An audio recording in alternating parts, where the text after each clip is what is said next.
우리는 지난주부터 우리 영혼의 대적인 7가지 죄에 대해서 돌아보고 있습니다. 이 7가지의 죄, 영혼 칠적이라고 했는데요. 그 자체가 죄이면서 또한 다른 많은 죄의 뿌리가 되는 7가지를 살펴보고 있죠. 오늘은 그 두 번째 시기에 관한 죄를 살펴보려고 합니다. 2003년에 서울 송파구 거여동의 한 아파트에서 31살의 주부인 박모 씨가 3살 아들, 10개월 딸과 함께 숨진 채 발견된 사건이 있었습니다. 어린 아들과 딸은 숨을 못 쉬고 질식으로 사망했다고 판정이 되었고, 부인은 방문 난간에 빨랫줄로 목을 맨 채 숨져 있었습니다. 경찰이 처음 조사할 때는 아파트 열쇠도 부인 가방 안에 집 안에 있었고, 현관문은 잠겨 있었고, 창문으로는 사람이 들락거릴 수 없도록 쇠창살이 다 돼 있었기 때문에 밀실 살인 사건으로 불렸습니다. 즉, 부인이 집안에서 두 아이를 먼저 죽이고 자기 자신도 자살한 그런 사건인 줄 알았습니다. 그런데 경찰의 이런 의견에 남편이 펄쩍 뛰면서 절대로 그럴 리가 없다라고 했습니다. 우리 가정은 절대 그럴 만한 가정이 아니었고, 우리는 서로 관계도 좋았고 크게 다툰 적도 별로 없었다. 그리고 내 아내는 절대로 이런 행동을 할 사람이 아니다. 그래서 경찰이 더 심층 조사를 하면서 CCTV를 아주 세밀하게 분석하는 과정에서 그 사건 시간에 맞춰서 그 아파트를 방문했던 부인의 친구 한 사람이 등장하게 되었습니다. 그 사람은 죽은 부인의 여고 동창생인 이 모 씨였는데, 사건 발생했던 시점에 엘리베이터를 타고 내렸던 사람들 중에 그 여인의 얼굴이 등장한 것이죠.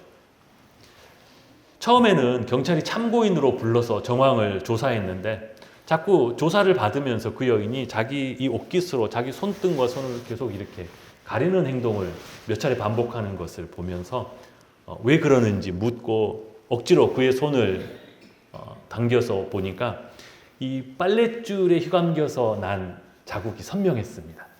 빨랫줄을 휘감고 세게 당기면서 이 마찰이 된 흉터가 그대로 있었던 것이죠.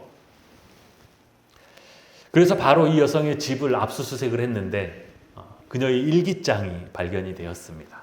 그리고 그 일기장 안에는 왜 이런 극악한 범행을 꾸미게 되었는지, 또 어떻게 그것을 계획하고 저질렀는지 세세한 내용들이 다 들어있었습니다. 피해자는 이 친구를 사건이 발생하기 몇 개월 전에 우연히 길에서 다시 만났습니다.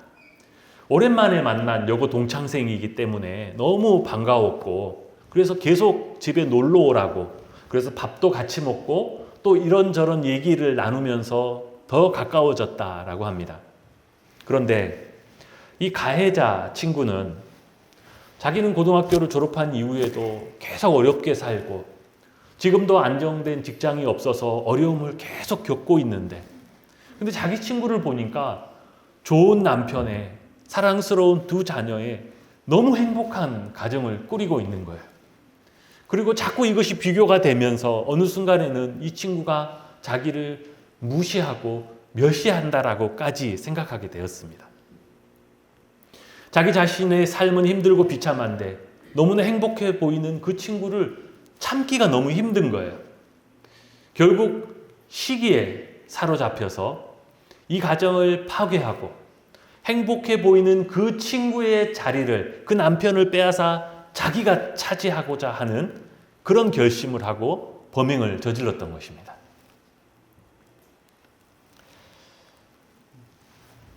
이 사건은 인간이 시기에 사로잡히면 얼마나 무서운 악행도 저지를 수 있는가를 극단적으로 보여준다고 할 수 있습니다. 그런데 성경은 이 시기가 어떤 몇 사람에게만 있는 것이 아니라 모든 인간의 내면에 뿌리 내리고 있다라고 가르치고, 심지어 예수 믿는 그리스도인 안에도 그 시기의 죄성은 여전히 남아있음을 경고하고 있습니다. 오늘 우리가 함께 읽은 본문 3절에도 사도 바울은 고린도 교회의 성도들, 그리스도인들을 향하여 이렇게 말하죠. 너희는 아직도 육신에 속한 자로다. 너희 가운데 시기와 분쟁이 있으니 어찌 육신에 속하여 사람을 따라 행함이 아니리요? 라고 시기의 위험성을 경고하고 있습니다. 시기는 남이 잘 되는 것을 견딜 수 없이 싫어하고 미워하는 마음입니다. 그래서 시기에 사로잡힌 사람은 남들이 나보다 잘 되고 행복한 것을 보지 못합니다.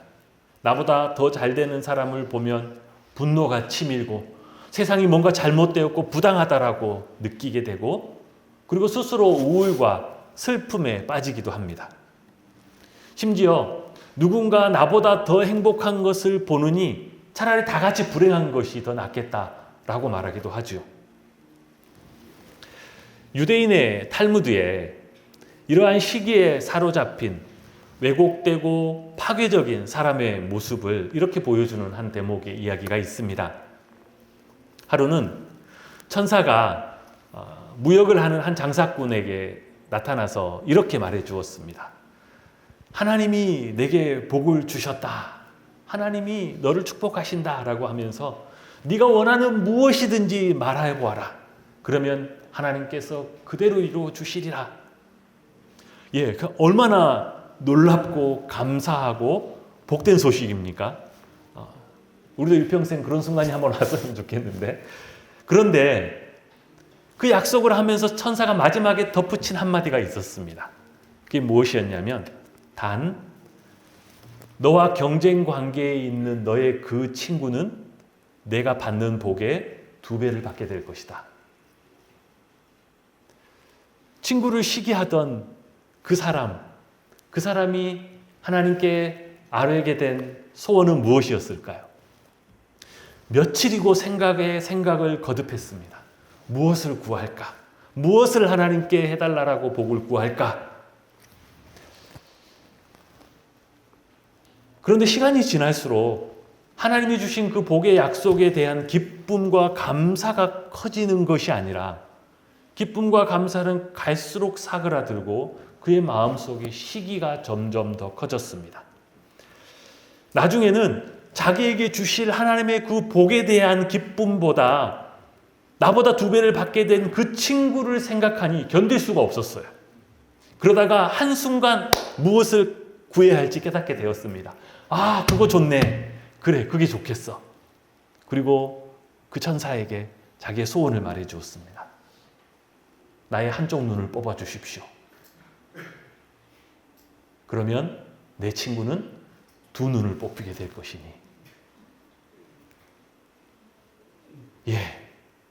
시기가 축복의 기회를, 감사할 수 있는 기회를 오히려 재앙과 저주의 기회로 바꾸고 만 것이죠. 성경은 우리에게 즐거워하는 자들과 함께 즐거워하고 우는 자들과 함께 울어주어라 라고 우리에게 말해줍니다. 그것이 함께 살아가고 함께 돌보고 함께 하나님을 섬기는 모습이지요. 그런데 시기가 그 사람의 마음을 사로잡으면 어떤 일들이 일어납니까? 즐거워하는 자들을 보고 웁니다. 그리고 우는 자들 앞에서 즐거워합니다.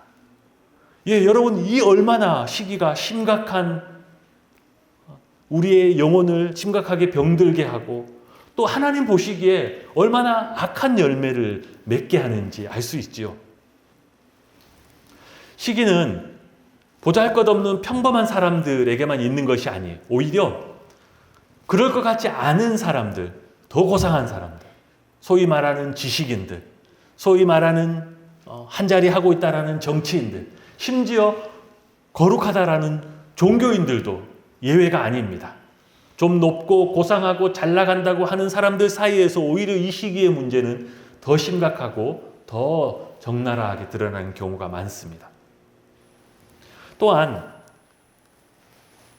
이 시기의 죄는 특별히 현대사회 안에서는 평등과 사회 정의라는 명분으로 그 속에 뿌리를 내리고 있는 경우도 적지 않습니다. 예, 평등이나 사회 정의를 주장하는데 진정으로 약한 자들, 소외받는 자들을 향한 관심과 사랑 때문에 그 일을 하고 있는 것이 아니라 나보다 더 가진 자들을 향한 미움과 분노, 나보다 더 성공한 사람들에 대한 시기심 때문에 주장하고 외치는 경우도 얼마든지 있다는 것이죠. 네, 우리가 함께 더불어 살아가는 사회를, 공동체를 추구하고 약한 자들을 위해서 더 가진 자들, 부유한 자들의 나눔과 섬김이 필요한 것은 사실이죠. 우리가 그런 사회를 만들어 가야 하는 것은 맞습니다. 그러나 그 뿌리가, 그 이유가 시기일 수는 없는 것입니다. 마치 그들의 주장은 악한 마음으로 선한 일을 하자라고 주장하는 것과 같습니다. 예, 악한 마음으로 해도 결과만 좋으면 되는 것이 아니냐. 그리스도인으로서 결코 하나님의 뜻이라고 할 수 없는 모습이지요. 여러분, 희귀의 죄가 인간 안에 얼마나 깊게 또 교묘하게 뿌리 내릴 수 있는지 여러분 놀라지 마십시오. 여러분, 착한 선행도 시기 때문에 할 수 있습니다. 나와 비교되는 그 어떤 사람 때문에 착한 일도 시기 때문에 더 열심히 할 수 있어요. 여러분, 심지어 시기 때문에 교회 봉사를 더 열심히 하는 경우도 생길 수 있습니다. 누구에 대한 시기 때문에. 이 말은 가장 선하고 가장 거룩하고 가장 복된 일들 사이에도 시기는 숨어들고 그 안에서도 뿌리를 내릴 수 있다는 것이죠. 우리가 분별하고 우리가 깨닫고 그것을 멀리하고 이겨내야 한다는 것이죠. 시기의 죄를 하나의 사진으로, 하나의 이미지로 표현해 보자면 악한 시선이라고 할 수 있습니다. 악한 눈으로 바라보는 것이죠. 기뻐하고 축하해 주어야 하는 사람을 함께 기뻐하지 못하고 무언가 불편하고 무언가 못마땅한 눈으로 바라보는 것입니다. 그리고 그것은 조금 시간이 지나면 곧 미움과 분노의 시선으로 바뀌게 됩니다. 성경에서 이런 시선은 딱 사울 왕이 다윗을 바라보았을 때의 시선이었습니다. 사무엘상 17장에서 이스라엘의 초대 왕이었던 사울은 골리앗이 이끄는 블레셋 군대 때문에 큰 위기를 봉착하고 있었습니다. 누구도 이 문제를 해결할 수 없었고 사울의 왕으로서의 위치도 위협받고 있었습니다. 그때 그 위기를 해결해 준 것이 다윗이었죠. 아무도 나서지 않을 때, 왕인 사울마저도 진퇴양난의 위기에 있을 때 다윗이 골리앗을 물리쳐주고 그 여세를 몰아 승리할 수 있었습니다. 그러니 사울 왕 입장에서는 다윗이 얼마나 고마운 사람이에요. 상을 베풀어 주어야죠. 칭찬을 해 주어야죠. 그런데 백성들의 칭송이 왕인 자신보다 다윗에게 향하고 있다라는 것을 느끼는 순간 사울은 다윗을 바로 이 시기의 시선으로 바라보기 시작했습니다. 그 장면을 사무엘상 18장 9절에는 이렇게 짧게 묘사합니다. 그날 후로 사울이 다윗을 주목하였더라. 세 번역은 이 짧은 구절을 그날부터 사울은 계속 다윗을 질투의 눈으로, 시기의 눈으로 바라보았다라고 풀어줍니다. 정상적으로 함께 기뻐하고 축하해 주어야 할 순간 그의 마음 속에서 시기의 죄가 뱀의 머리처럼 고개를 들었을 때 그의 눈빛이 변하여 차가워지고 그의 눈이 가늘어지고 그의 눈이 악해졌던 것이죠. 이스라엘의 왕으로서 사울이 그때 걸어갔어야 하는 자기의 길은 하나님 앞에서 자기를 돌아보는 것이었습니다. 왕으로서 하나님 앞에서 바로 서는 것이었죠. 그가 왕으로서 가야 할 그 길이었습니다. 그런데 그는 시기에 사로잡혀 자기가 마땅히 가야 할 왕의 길을 가지 못하고 악한 눈으로 다윗을 바라보면서 끝없이 그를 미워하고 비난하고 나중에는 그를 없애버리려고 했죠. 유대 종교 지도자들이 왜 예수님을 그렇게 끝없이 미워하고 비난하고 결국에는 십자가에 못 박아 없애버리려고 했을까요? 놀랍게도 마가복음 15장에는 이렇게 말하는 대목이 있습니다. 빌라도가 대답하여 이르되 너희는 내가 유대인의 왕을 너희에게 놓아주기를 원하느냐 하니 이는 그가 빌라도가 보기에도 대제사장들이 시기로 예수님을 넘겨준 줄 알미러라. 대제사장들의 그런 행동의 가장 깊은 뿌리는 시기에 있었습니다. 예수님을 미워하고 결국 십자가에 못 박았던 그들의 그 큰 죄의 가장 깊숙한 곳에도 시기가 자리 잡고 있었음을 말해줍니다. 사실 다른 7가지 죄들도 마찬가지이지만 특별히 이 시기는 우리에게 가까이에 있습니다. 우리가 생활하고 우리가 평범한 시간, 우리가 늘 만나는 사람 거기에 시기의 죄가 있습니다. 그러니 우리가 더 조심하고 더 깨어 있어야 하고 더 분별해 내야 되는 죄인 것이죠. 왜 그러냐면 시기는 항상 나와 비슷한 사람, 나와 가까이 있는 사람 사이에서 발생하기 때문입니다. 멀리 있는 사람에게 시기하는 사람 없어요. 저기 미국에 있는 누구, 저기 아프리카에 있는 그런 사람 시기하는 사람이 어디 있습니까?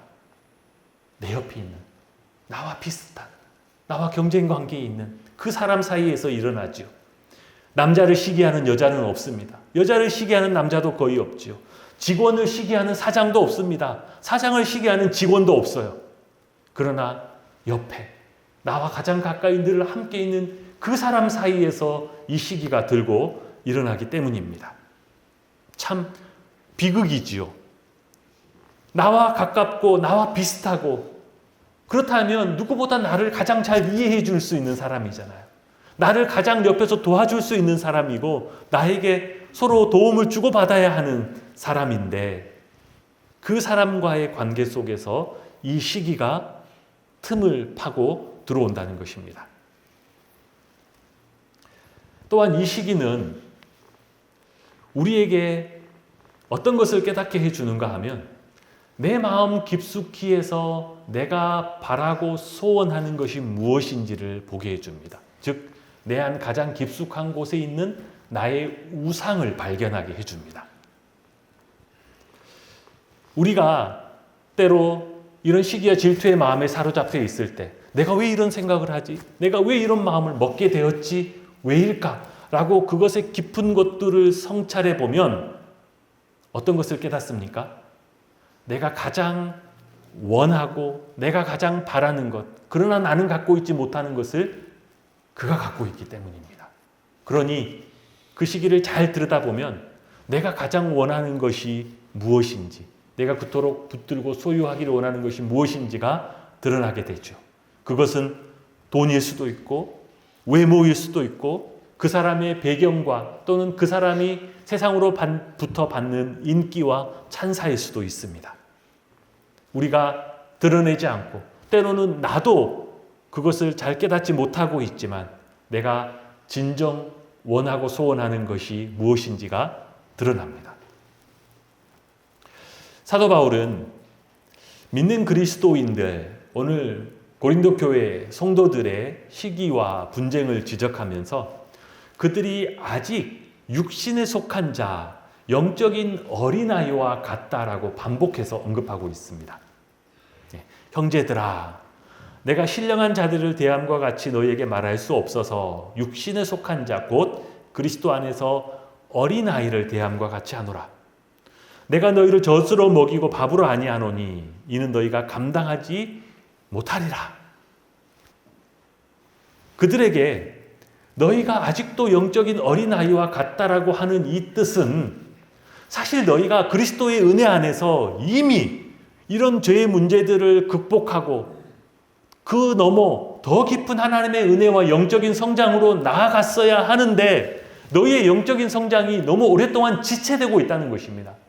이미 장성한 분량으로 하나님의 뜻을 행하는 자들로 나아갔어야 되는데 왜 아직도 이 문제에 걸려 넘어지고 영적인 어린아이로 지체되어 있느냐라는 책망이 있지요. 혹시나 여러분 중에서도 이 시기의 영향력 아래에서 부딪히고 넘어지고 괴로움 당하는 적이 있으시다면 이 바울의 책망을 들으시기를 바랍니다. 여러분은 이미 이 문제를 넘어서 더 깊은 은혜와 영적인 성장으로 나아갔어야 합니다. 하나님의 뜻이, 기대가 그것인데 우리가 이 문제에 걸려 넘어지면서 아직도 여기에 계속 지체되고 있는 것이죠.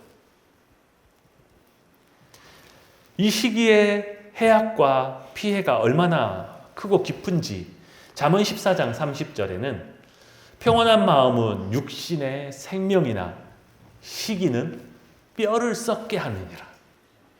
시기는 거기에 사로잡혀 계속 거기에 머무르게 되면 우리의 가장 깊은 곳들을 썩게, 상하게 만든다는 것입니다.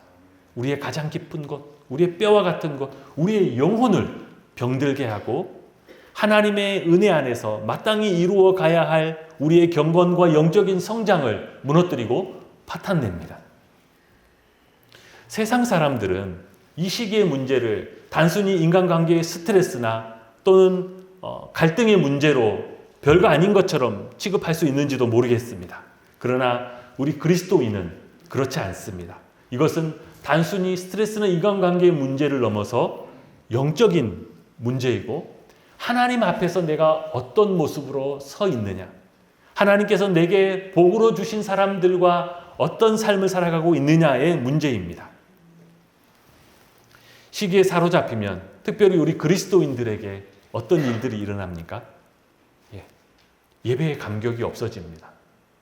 예배에 와서 말씀 듣고 감동하고 하나님 앞에 눈물을 흘리고 기도하고 이런 것들이 싹 사라집니다. 거룩한 삶에 대한 열망도 사그라듭니다. 주님의 은혜에 대한 감사와 찬송도 자리할 곳이 없어지죠.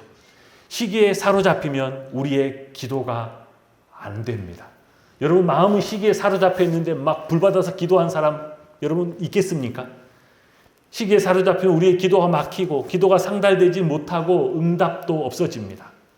악한 시선에 시기에 사로잡히면 그 문제를 해결하지 못하면 우리의 신앙 양심이 괴롭고 죄책감과 수치와 무력감에 시달리게 됩니다.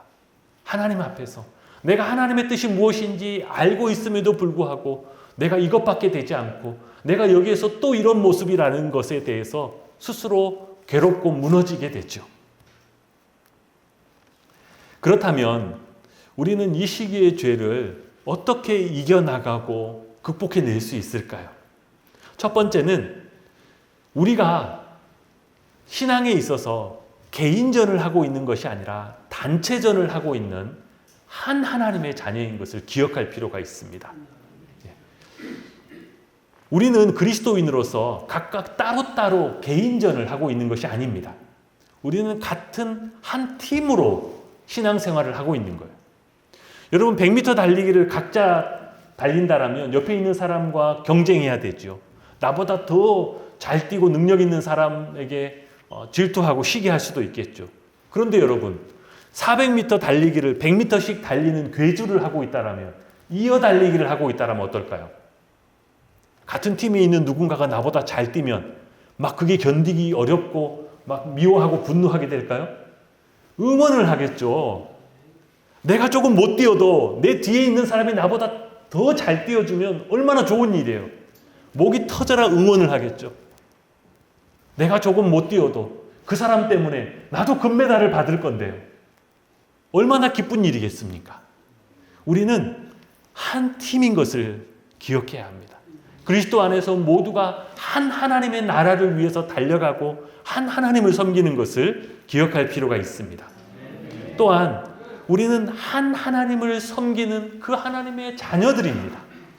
여러분 집안에서 형이 성공하고 형이 돈 잘 벌면 시기하는 동생이 어디 있겠습니까? 형인데 형이 잘 되면 내 자랑거리도 되고 또 내가 어려우면 형이 도와줄 수도 있겠죠. 혹 도와줄 일이 없다 할지라도 형이 나를 도와주지 않는 그런 기회가 없어도 형이 잘 되면 나도 행복하지요. 왜요? 내가 형을 사랑하기 때문이죠. 내 형이기 때문에.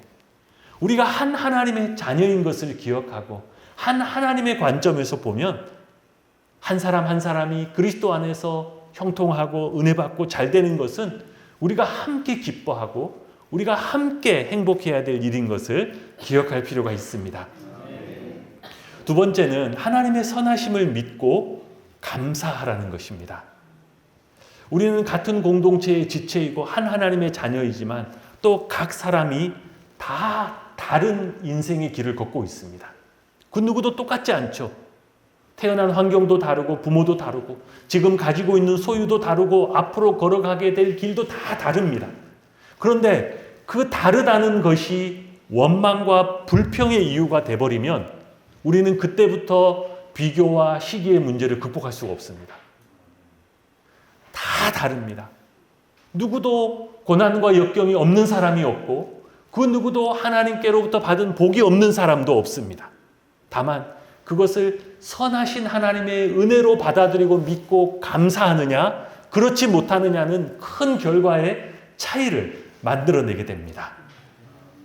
사도 바울은 고린도전서 15장 10절에서 그러나 나의 나 된 것은 하나님의 은혜로 된 것이니라고 고백합니다.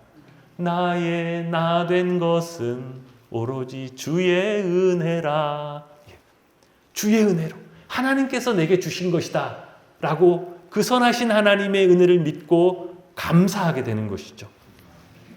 그래야만 하나님의 은혜를 고백할 수 있을 때 우리는 남들과 비교하며 빠질 수 있는 시기의 유혹으로부터 벗어날 수 있는 것입니다. 마지막 세 번째는 축복의 사람이 되는 것입니다. 시기의 사람을 완전히 뒤집어 엎는 것이죠. 완전한 역발상이죠. 시기의 질투의 사람이 아니라 축복의 사람이 되는 것. 18세기 영국에서 아직 영국이 교회가 부흥하고 복음의 영향력이 건재할 때 정말 유명한 훌륭한 목사님들이 많이 있었습니다. 그 중에 프레드릭 마이어하고 캠벨 몰간이라는 목사님이 있었습니다. 이분들이 굉장히 훌륭한 분이었고 이분들의 설교집이나 책들을 아직도 신학생들이 읽을 정도의 그런 분들이셨는데 이 둘은 친구였어요. 친한 친구로 같이 신앙생활하고 은혜 받다가 같이 신학교에 간 친구들이었습니다.